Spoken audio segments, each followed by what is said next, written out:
এইবাৰ অৰুণোদয় বেংক একাউণ্টৰ লগত আমি আধাৰক সংলগ্ন কৰিছোঁ। বহু সময়ত আমি দেখা পাইছিলোঁ যে অৰুণোদয় হিতাধিকাৰীসকলক আমি যেতিয়া টকা পঠিয়াওঁ, বিভিন্ন কাৰণত বহু মহিলাই আমাক আপত্তি কৰে যে আমি অৰুণোদয় ধন পোৱা নাই। কেতিয়াবা আপোনালোকৰ বেংকৰ যদি ডিটেইলছ বা বেংকৰ একাউণ্ট বা এটিএমৰ নম্বৰ আপোনালোকে যদি আন কোনোবা ব্যক্তিক দি থৈ দিয়ে, তেতিয়া তেওঁলোকেও এই টকা বেংকৰ পৰা উইথড্ৰ কৰি লৈ যাব পাৰে।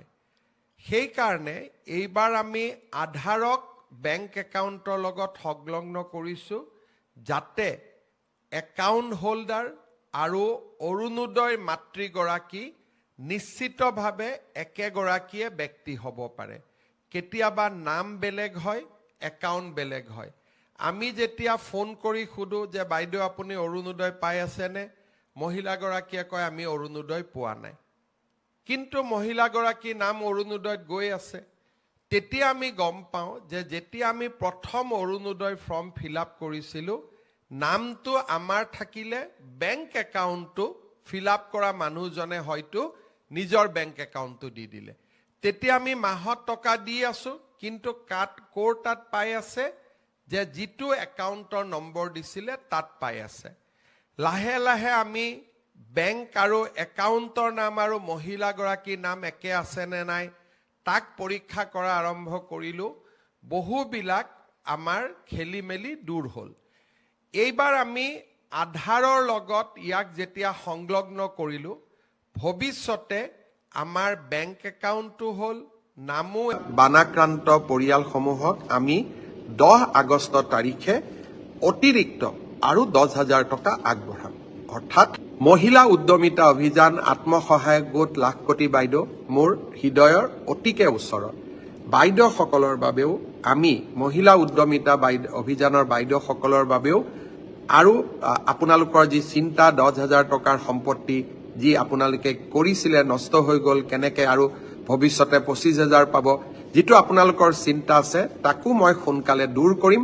মহিলা উদ্যমিতা অভিযানৰ হিতাধিকাৰীসকলৰ বাবেও ভাল খবৰ মই 2-3 দিনৰ ভিতৰতে লৈ আহিম। পোষ্টপেইড প্ৰিপেইড মিটাৰ আছে, তেওঁলোককো আমি 300 ইউনিট পৰ্যন্ত যিসকলে ব্যৱহাৰ কৰিছে তেওঁলোকক আমি ৰিলোড কৰি দিম, যাতে তেওঁলোকেও এই ৰেহাইৰ সুবিধা লাভ কৰে।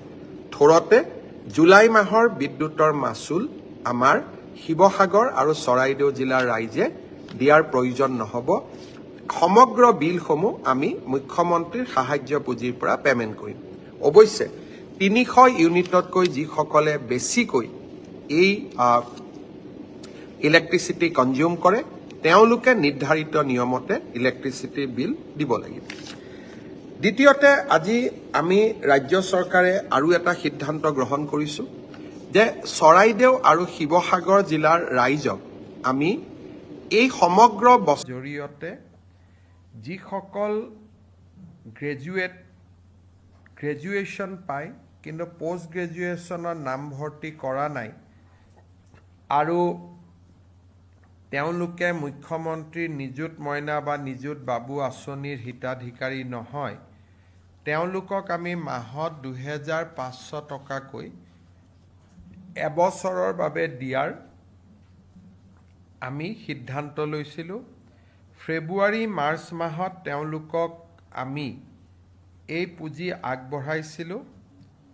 প্ৰায় 48,366 গৰাকী প্ৰাৰ্থীয়ে ফেব্ৰুৱাৰী আৰু মাৰ্চ মাহৰ পুঁজি লাভ কৰিছিলে, কিন্তু পৰৱৰ্তী সময়ত চৰকাৰৰ পূৰ্ণাংগ বাজেট অধিৱেশন নোহোৱা কাৰণে মুখ্যমন্ত্ৰীৰ জীৱন প্ৰেৰণা আঁচনিখন সাময়িকভাৱে বন্ধ হৈ আছিল। আজি কেবিনেটে ছেপ্টেম্বৰ মাহৰ প্ৰথম সপ্তাহৰ পৰা এই আঁচনিখন পুনৰ আৰম্ভ কৰিবলৈ 118.58 কোটি টকাৰ অনুমোদন জনায়। ইয়াৰ জৰিয়তে 48,366 জন স্নাতক শিক্ষাৰ্থীয়ে মাহে 2,500 টকাকৈ সৰ্বমুঠ এবছৰ চৰকাৰৰ পৰা পুঁজি লাভ কৰিব। আঁচনিখনৰ নাম মুখ্যমন্ত্ৰী জীৱন প্ৰেৰণা আৰু এই আঁচনিখনৰ বিষয়ে বন্ধ হৈ থকাৰ কাৰণে বহুত যুৱক যুৱতী চিন্তিত হৈ আছিল। আজি কেবিনেটে এই আঁচনিখন ছেপ্টেম্বৰ মাহৰ প্ৰথম সপ্তাহৰ পৰা পুনৰ আৰম্ভ কৰাৰ সিদ্ধান্ত গ্ৰহণ কৰিছে। আমাৰ বাজেটত chief minister's foreign language initiative for global human talent অৰ্থাৎ বিদেশী ভাষা শিকোৱাৰ বাবে আমি এটা স্কিম এনাউন্স কৰিছিলোঁ। কেবিনেটত আজি সিদ্ধান্ত লোৱা হয় যে এজন বিদেশী ভাষা শিকিবৰ কাৰণে আগ্ৰহী যুৱক যুৱতীক আমি 1.5 লাখ টকাৰ এটা স্কলাৰশ্বিপ দিম। প্ৰথম 3 মাহৰ ট্ৰেইনিং শেষ হোৱাৰ লগে লগে তেওঁলোকে 30,000 টকা পাব। 6 মাহৰ ট্ৰেইনিং শেষ হোৱাৰ লগে লগে তেওঁলোকে আৰু 30,000 পাব। বিদেশী ভাষাৰ পৰীক্ষাত উত্তীৰ্ণ হোৱাৰ লগে লগে তেওঁলোকে 40,000 পাব। আৰু বিদেশত চাকৰি কৰিবৰ কাৰণে যেতিয়া তেওঁলোকে ভিছা আদি পাব আৰু 50,000 টকা ৰাজ্য চৰকাৰৰ পৰা লাভ কৰিব। অৰ্থাৎ আমাৰ যুৱক যুৱতীক বিদেশী ভাষা শিকি বিদেশত চাকৰি কৰাৰ বাবে 1.5 লাখ টকাৰ এটা ছাবচিডি স্কিম, ৰাজ সাহায্যমূলক স্কিম আজি কেবিনেটে অনুমোদন জনায়, যাক CM ফ্লাইট বুলি কোৱা হয়। বৰ্তমান প্ৰায় 150 ছাত্ৰ ছাত্ৰীয়ে বিদেশী ভাষা পঢ়ি আছে বা শিকি আছে।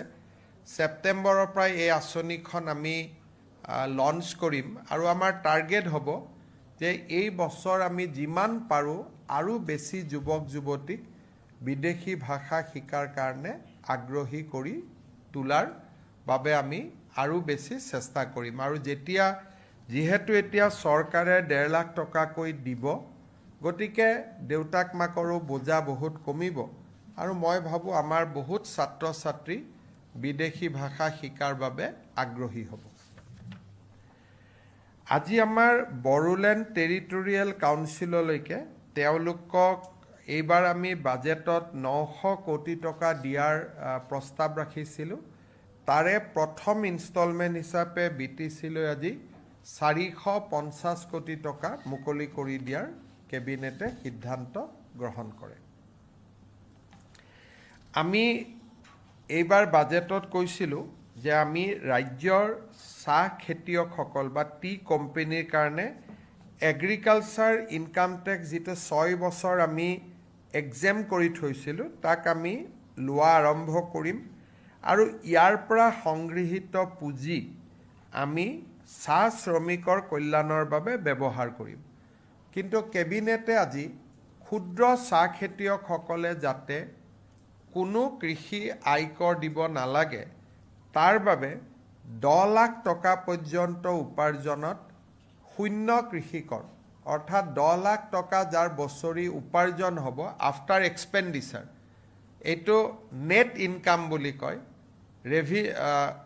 বিক্ৰী কৰি চাহত যিমান টকা পাব সেইটো নহয়, খৰচ বাদ দিয়াৰ পিছত 10 লাখ টকালৈকে, হয়তো তেওঁৰ বিক্ৰী 50 লাখো হ'ব পাৰে, খৰচ 40 লাখ বাদ দিয়াৰ পিছত 10 লাখ হ'ল বা 11 লাখ হ'ল, 10 লাখ টকালৈকে কোনো তেওঁলোকে কৃষি আয়কৰ দিব নালাগে। তাৰমানে এফেক্টিভলি ক্ষুদ্ৰ চাহ খেতিয়কসকলে কৃষি আয়কৰৰ সীমাৰ পৰা এতিয়াৰ পৰা প্ৰায় বাহিৰত থাকিব।